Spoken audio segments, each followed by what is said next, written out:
A hard part of teaching grammar and context is figuring out what to actually teach.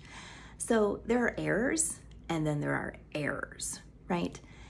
And we're not going to have time to teach all of them. So part of grammar and context is figuring out which errors really need to be taught, because again, we don't want to focus on errors. We want to focus on how it's done well. So some questions that you can ask about, should I teach split infinitives or ending a sentence with a preposition, or maybe teaching the difference between less and fewer. You can ask yourself, do professional writers break this rule? If it's not something that someone who gets paid for writing cares about when they're writing scholarly articles or novels, then guess what?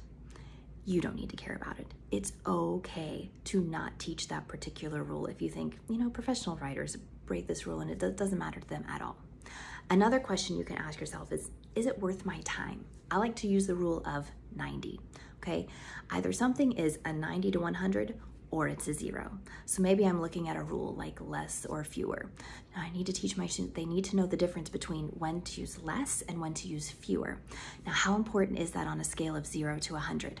If I say, I don't know, it's kind of important, it's kind of like a 65, maybe a 70, might as well be a 0. If something does not measure up to 90 or higher, then it doesn't matter and it's okay to not teach it. And the last one is, can they Google it? Or maybe ask their friend who's an English major, okay? How many of us have Googled a grammar concept? And we are English teachers, but we do it all the time when we have something we've forgotten, or it's some obscure rule, or we think we know it, but we're not quite sure, and so we Google it just to make sure, right?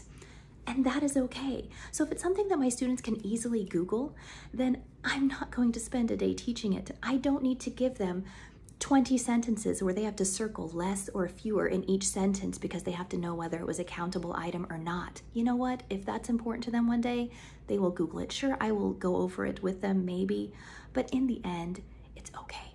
They can Google it and it will be fine. It is okay to release some of these errors and know that our time, if we're teaching grammar and context, could be better spent on looking at their writing, looking at these mentor sentences and mentor texts that they're modeling after, and making sure that the really big, the really important, that 90 to 100 score that you'd give it, that stuff is what is going to stick.